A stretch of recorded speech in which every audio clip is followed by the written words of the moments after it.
सन्मार्ग द्वारा प्रत्येक वर्ष राम अवतार गुप्त हिंदी परीक्षा का आयोजन किया जाता है ताकि विद्यार्थियों का हिंदी ज्ञान और अधिक विकसित हो तथा वह अपनी परीक्षा में उत्कृष्ट अंकों के साथ उत्तीर्ण हो सके। इस आयोजन को सफलता की ऊंचाई तक ले जाने के लिए जाने माने शिक्षकों द्वारा हिंदी के सजेशन पेपर भी प्रकाशित किए जाते हैं।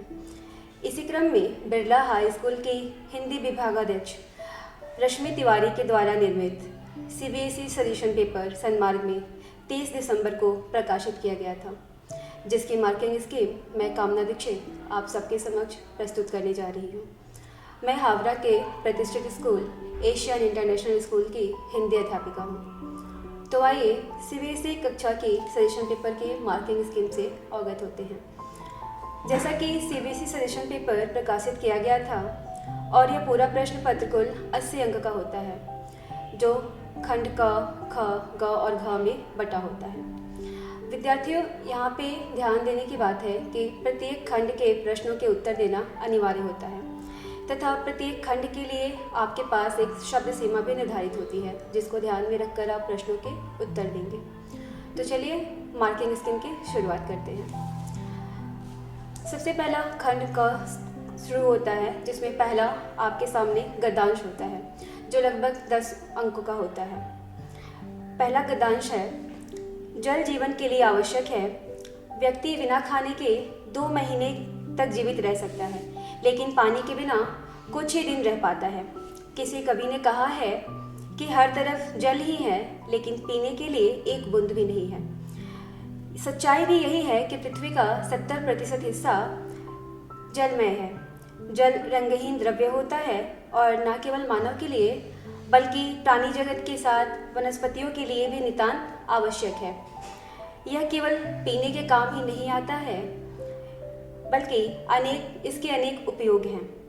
आदमी की दिनचर्या में जल की महत्वपूर्ण भूमिका है। खाना जो हम खाते हैं, कपड़े जो हम पहनते हैं, सुबह सोकर उठने के बाद से रात सोने तक, पूरे घरेलू काम, यातायात के साधन जो हैं, फिल्म जो हम देखते हैं, होटल जहां हम जाते हैं, किसी भी यातायात के साधन में यात्रा करते हैं, वह चाहे सतह पर कर रहे हैं या पानी के भीतर या खुले आकाश में, सब कुछ निर्भर करता है पानी पर।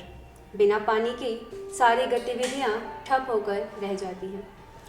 भक्ति काल के हिंदी कवि रहीम ने तो अपने एक नीतिपरक दोहे में यहाँ तक कहा है कि रहीमन पानी राखिए, बिन पानी सब सून, पानी गए न उबरे, मोती मानुष चून। अर्थात जीवन और जगत में पानी का बना रहना नितांत आवश्यक है। पानी के बिना यहाँ किसी का सामर्थ्य नहीं। पानी ही किसी सामान्य धातु को मोती जैसी बहुमूल्य धातु में बदलता है।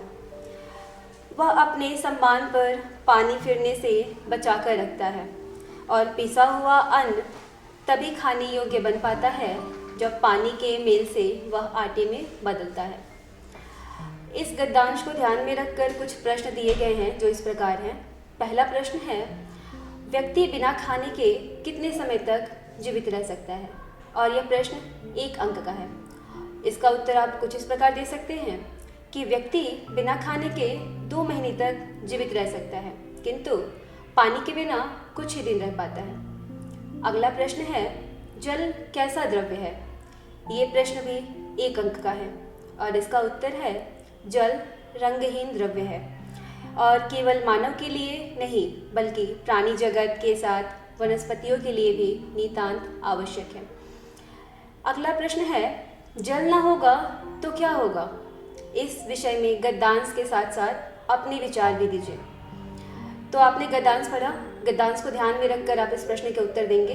ये प्रश्न भी 2 अंक का है। इसका उत्तर कुछ आप इस प्रकार दे सकते हैं, जल का मनुष्य के जीवन में महत्वपूर्ण भूमिका है।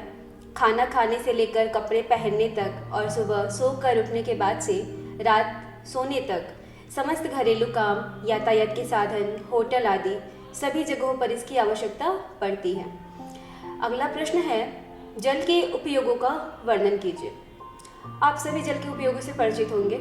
इस प्रश्न के लिए भी आपको 2 अंक दिए जाते हैं और इसका उत्तर कुछ आप इस प्रकार दे सकते हैं, जल का मनुष्य जीवन में बहुत उपयोग है। यह केवल पीने के काम ही नहीं आता, इसके अनेक उपयोग हैं। खाना जो हम खाते हैं, कपड़े जो हम पहनते हैं, सुबह सोकर उठते हैं, रात के सोने तक समस्त घरेलू काम, यातायात के साधन जो हम प्रयोग में लाते हैं, बिना पानी के सारी गतिविधियां ठप होकर रह जाती हैं। इसके साथ ही अब हम खंड ख में प्रवेश करते हैं, जो कि आपका व्यवहारिक व्याकरण है। व्यवहारिक व्याकरण 16 मार्क्स का होता है। इसमें सबसे पहला प्रश्न है नंबर 2, निम्नलिखित प्रश्नों का निर्देशानुसार उत्तर लिखिए। पहला है, राम ने डाकू को देखा और वह भाग गया। इसे आपको बदलना है मिश्र वाक्य में, जो 1 अंक के लिए है। तो इसका उत्तर होगा, जब राम ने डाकू को देखा तब भाग गया। नंबर 2 है, मैंने एक कार खरीदी जो मारुति कंपनी की थी। इस वाक्य को आपको सरल वाक्य में बदलना है। इसका उत्तर होगा, मैंने मारुति कंपनी की कार खरीदी थी। नंबर 3 है, गुस्से में घर से निकल वह खलिहान की ओर चले। इस वाक्य को आपको संयुक्त वाक्य में बदलना है और इसका उत्तर है, गुस्से में वह घर से निकले और खलिहान की ओर चले। अगला है, आचार्य कहते हैं कि संघर्ष ही जीवन है। इसको आपको आश्रित उपवाक्य छाट कर इसके भेद भी लिखने होंगे। ये भी 1 अंक के लिए है। तो इसका उत्तर है कि आचार्य कहते हैं कि संघर्ष ही जीवन है और यहाँ पे भेद है संज्ञा उपवाक्य। इसके बाद अगला प्रश्न आता है नंबर 3, जो है निम्नलिखित प्रश्नों का निर्देशानुसार वाच्य परिवर्तन करें। इसमें भी आपके सामने 4 प्रश्न दिए गए हैं जो 1-1 अंक का निर्धारित है। पहला प्रश्न है, हम लोग क्लास छोड़कर बाहर नहीं आ सके। इसे आपको बदलना है भाववाच्य में। तो इसका उत्तर है, हम लोगों से क्लास छोड़कर बाहर नहीं आया जा सकता। अगला प्रश्न है, नवाब साहब ने खीरे को धोकर पोंछ लिया। इसे आपको बदलना है कर्मवाच्य में और इसका उत्तर होगा, नवाब साहब के द्वारा खीरे को धोकर पोंछ लिया गया। अगला प्रश्न है, पुलिस द्वारा हमले की जांच की गई। इसे आपको बदलना है कृतवाच्य में। इसका उत्तर होगा, पुलिस ने हमले की जांच की। अगला प्रश्न है, जयशंकर प्रसाद ने कामायनी लिखा। इसे आपको बदलना है कर्मवाच्य में और इसका उत्तर होगा, जयशंकर प्रसाद के द्वारा कामायनी लिखी गई। इसके साथ ही हम चौथे नंबर के प्रश्न में प्रवेश करते हैं, जो कि रेखांकित पदों का पद परिचय देना है। ये प्रश्न भी 4 प्रश्न आपके सामने हैं जो 1-1 अंक के दिए गए हैं। पहला है, मुझे देखते ही सम्मानित व्यक्ति धनपत राय जी ने गर्मजोशी से मेरा स्वागत किया। पद परिचय में विद्यार्थियों ध्यान देने की बात है कि आप पूरे वाक्य को पढ़ेंगे और उसमें आपको व्याकरण के जो जो पद दिखाई देते हैं उन्हें आप चुन चुन कर रेखांकित करेंगे और फिर उन्हें लिखेंगे। तो इसका उत्तर कुछ इस प्रकार होगा। पहला है मुझे, इसे आप सर्वनाम दे सकते हैं, पुरुषवाचक भी है, उत्तम पुरुष, एक वचन है और उभयलिंग है। दूसरा, देखते ही एक अव्यय है, क्रिया विशेषण, कालवाचक, स्वागत क्रिया की विशेषता है। तीसरा, सम्मानित एक विशेषण है, गुणवाचक, पुल्लिंग शब्द है, एक वचन है और व्यक्ति की विशेषता बताता है। व्यक्ति एक संज्ञा शब्द है, जातिवाचक है, एक वचन है और पुल्लिंग शब्द है। यदि सम्मानित व्यक्ति को गुणवाचित विशेषण माना जाए तो यहाँ संयुक्त पद धनपत राय की विशेषता बता रही है। इसके बाद आते हैं नंबर 5 प्रश्न में। इसमें आपके सामने 4 प्रश्न दिए गए हैं जो 1-1 अंक के निर्धारित हैं। पहला प्रश्न है, आलंबन से आप क्या समझते हैं?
नवाब साहब के किन हाव भावों से महसूस हुआ वे उनसे बातचीत करने के लिए उत्सुक नहीं हैं।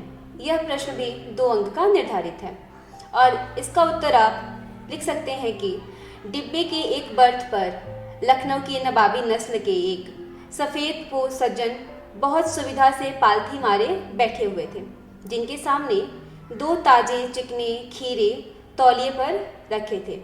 डिब्बे में सहसा लेखक के आ जाने से नवाब साहब की आंखों में एकांत चिंतन में विघ्न का असंतोष दिखाई देता है। जब लेखक अपनी सीट पर बैठा तो नवाब साहब उनसे नजरें मिलाने से बच रहे थे। नवाब साहब खिड़की के बाहर देख रहे थे। इन हाव भावों से पता चलता है कि नवाब साहब लेखक से बातचीत करने के लिए तनिक भी उत्सुक नहीं थे। अगला प्रश्न है नंबर ग, जो है सेनानी ना होते हुए भी चश्मे वाले को लोग कैप्टन क्यों कहते हैं। यह प्रश्न भी 2 अंक का निर्धारित है और इसका उत्तर है कि कैप्टन देशभक्त था। नेताजी के बिना चश्मे वाली प्रतिमा देखकर उसका मन आहत हुआ था। उसने मूर्ति को चश्मा पहनाकर जिस भावना को दर्शाया उसे देखकर लोगों ने उसे कैप्टन का नाम दिया और कैप्टन कस्बे का अगुवा था। समाज और देश में कुछ अनुचित कार्य होते हुए देखता तो आगे आ जाता था उसे रोकने के लिए और कस्बे के लोग उसे व्यंग्यात्मक रूप से कैप्टन की संज्ञा दे देते थे। अगला प्रश्न है नंबर घ, जो कि है फादर की उपस्थिति देवदार की छाया जैसी क्यों लगती थी। यह प्रश्न भी 2 अंक का निर्धारित है और इसका उत्तर कुछ इस प्रकार है। देवदार पहाड़ों पर पाया जाने वाला एक विशाल और छायादार वृक्ष होता है जो सहज और शीतल छाया प्रदान करता है। अपनी मजबूती और अन्य विशेषताओं के कारण इसे संबल देने वाले व्यक्तित्वों का प्रतीक माना जाता है। फादर कामिल बुल्के के व्यक्तित्व में देवदार के गुण थे। वे अपने व्यक्तित्व की मजबूती और संबलकारी मानवीय गुणों जैसे स्नेह, ममत्व, दया, वात्सल्य, करुणा, सहानुभूति और आत्मीयता के कारण महान तथा उदार बन गए थे। इसी व्यक्तित्व के कारण उनकी उपस्थिति देवदार की छाया जैसी लगती थी। अगला प्रश्न है नंबर अंग, जो कि अंतिम प्रश्न है। बाल गोविंद भगत के संगीत को जादू कहने के पीछे क्या कारण होंगे, उसे अपने शब्दों में लिखिए। यह प्रश्न भी 2 अंक का है। इसके उत्तर आप कुछ इस प्रकार दे सकते हैं। उनके कंठ से निकले एक एक शब्द को संगीत के जीने पर चढ़ाकर कुछ को ऊपर स्वर्ग की ओर भेज रहा होता था और कुछ को इस पृथ्वी की मिट्टी पर खड़े लोगों के कानों की ओर। बच्चे खेलते हुए झूम उठते थे। भेड़ पर खड़ी औरतों के झुंड कांप उठते थे और वे गुनगुनाने लगते थे। हलवाहों के पैर ताल से उठने लगते थे और रोशनी करने वालों की अंगुलियां एक अजीब काम से चलने लगती थी। इसके साथ ही हम आते हैं अब नंबर 8 के प्रश्न में, जो है निम्नलिखित काव्यांश को ध्यानपूर्वक पढ़कर पूछे गए प्रश्नों के उत्तर लिखिए। इसमें भी आप सबके लिए शब्द सीमा निर्धारित की गई है जो कि 30 से 40 शब्दों की है। गायक जब अंतरे की जटिल तानों के जंगल में खो चुका होता है या अपने ही सरगम को लांघकर चला जाता है भटकता हुआ एक अनहद में, जैसे समेटता हो मुख्य गायक का पीछे छूटा हुआ सामान, जैसे उसे याद दिलाता हो उसका बचपन जब वह नौसिखिया था। इस काव्यांश के लिए आपके समक्ष 3 प्रश्न दिए गए हैं जो कि इस प्रकार हैं। पहला प्रश्न क्या है, भटके स्वर को संगीतकार कब संभालता है और मुख्य गायक पर इसका क्या प्रभाव पड़ता है। यह प्रश्न आपके समक्ष 2 अंक के लिए है और इसका उत्तर आप इस प्रकार दे सकते हैं। भटके स्वर को संगीतकार तब संभालता है जब वह अंतरे की जटिल तानों में खो जाता है। कभी कभी मुख्य गायक अपनी गायन की सीमा को लांघकर संगीत की जटिल तानों में खो जाता है। ऐसे में संगीतकार उसकी मदद करता है और वापस उसे उसके रास्ते पर लाता है। अगला प्रश्न है नंबर ख, जो इस प्रकार है। यहाँ नौसिखिया किसे कहा गया है और किस संदर्भ में? यह प्रश्न भी 2 अंक के लिए निर्धारित है। इसका उत्तर है, यहाँ नौसिखिया मुख्य गायक को कहा गया है। संगीतकार द्वारा जब उसकी मदद की जाती है, उसके गायन को संभाला जाता है। स्थाई को संभालते हुए मुख्य गायक को उसका बचपन याद आ जाता है। अगला प्रश्न है नंबर ग, संगीतकार की विशेषताओं का उल्लेख कीजिए। यह प्रश्न भी 2 अंक के लिए निर्धारित है।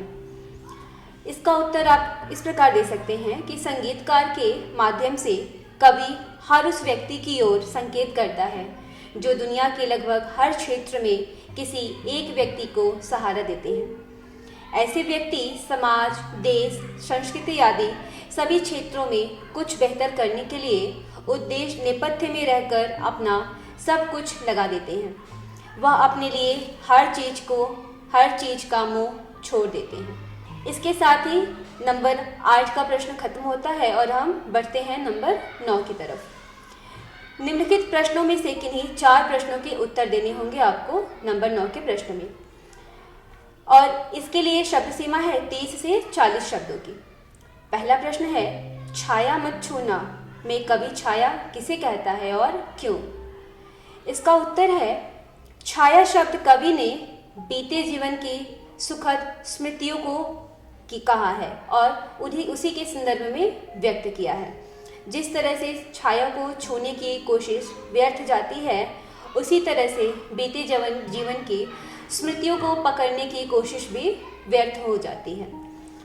अगला प्रश्न है, कन्यादान के साथ दान के औचित्य पर अपने विचार लिखिए। और इस प्रश्न का उत्तर आप इस प्रकार दे सकते हैं कि कन्यादान के साथ दान की बात करना हमारी दकियानुसी सोच और पिछड़ेपन को सामने लाता है। विवाह संस्था और समाज में स्त्रियों की स्थितियों की सच्चाई को इस समाज में और इस कविता के माध्यम से लिखा गया है।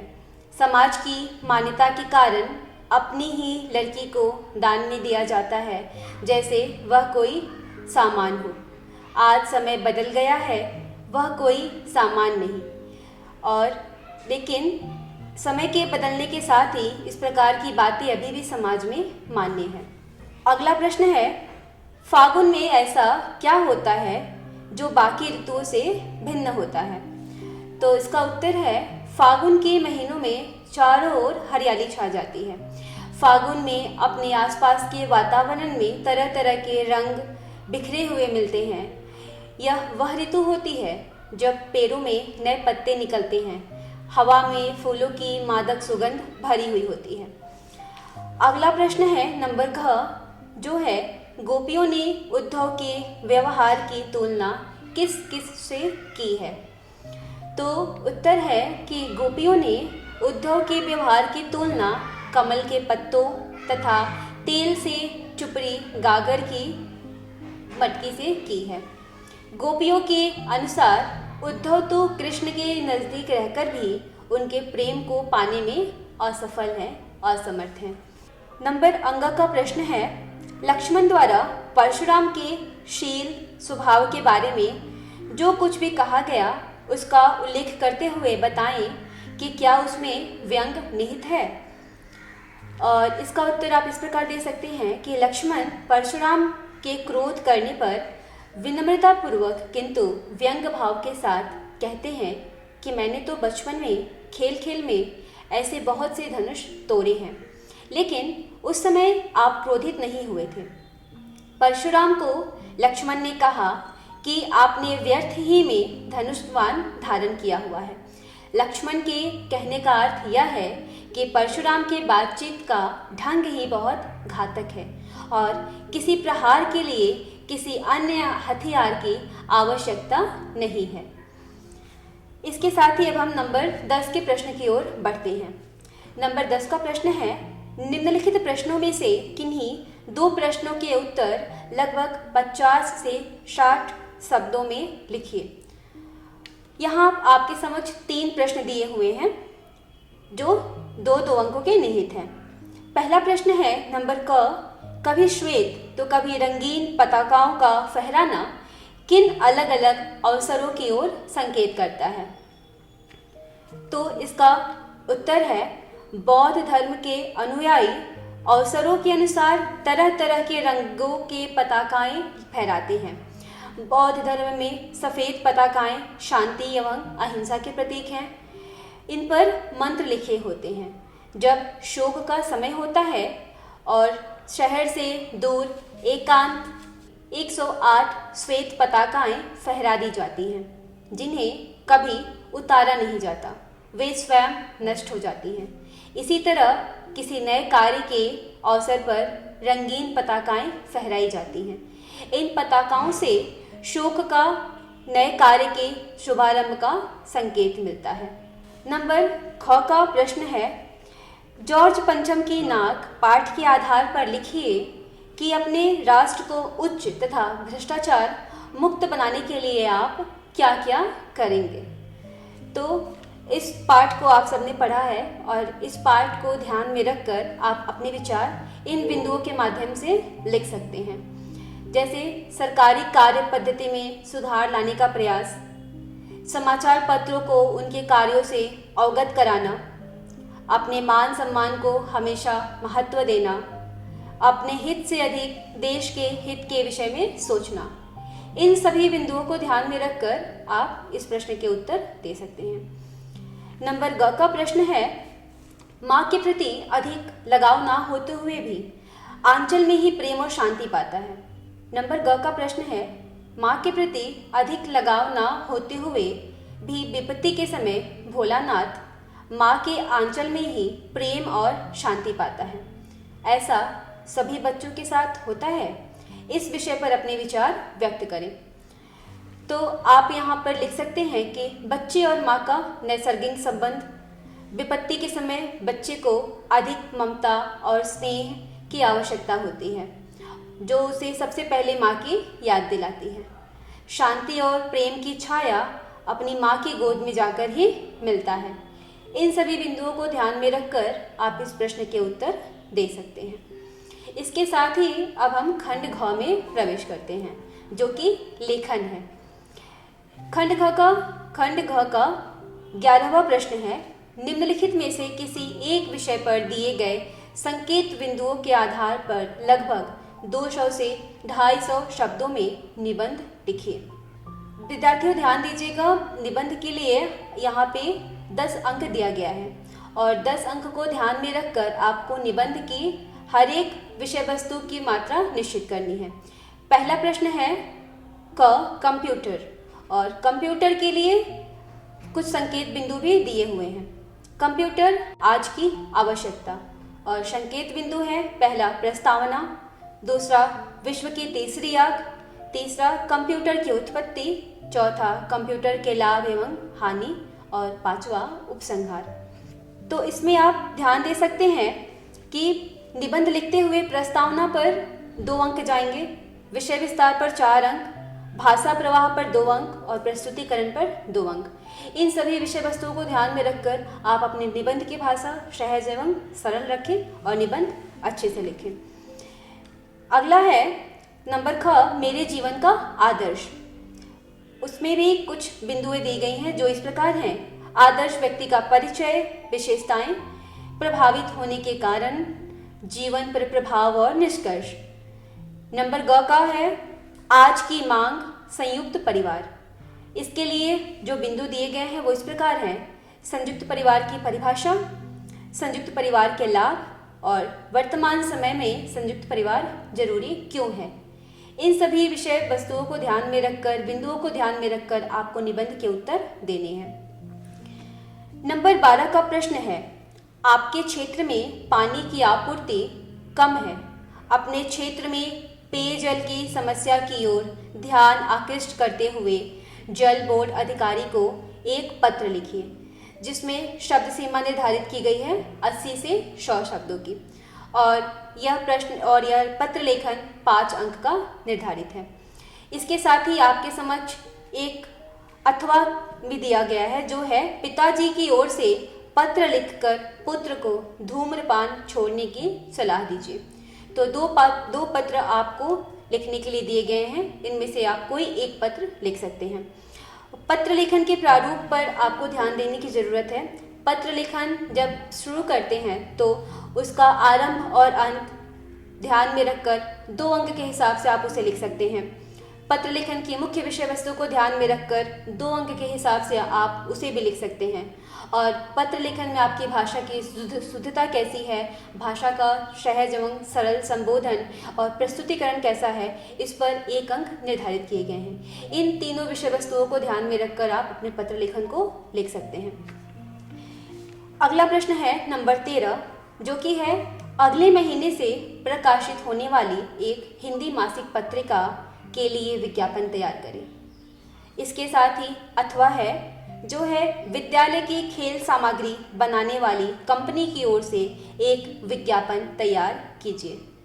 तो प्रश्न नंबर 13 में आपके सामने 2 विज्ञापन दिए हुए हैं, जिसमें आपके सामने अथवा की भूमिका भी दी हुई है। आप कभी भी विज्ञापन लेखन लिखने जाएंगे तो विज्ञापन लेखन के प्रारूप को ध्यान में रखकर विज्ञापन लेखन शुरू करेंगे। विज्ञापन लेखन में संगीत और विज्ञापन लेखन का कवर रंगीन और आकर्षक होना चाहिए। उसके साथ ही समग्र प्रस्तुतिकरण को ध्यान में रखकर आप विज्ञापन लेखन की शुरुआत करेंगे तथा भाषा भी विज्ञापन लेखन की सहज और सरल रखेंगे।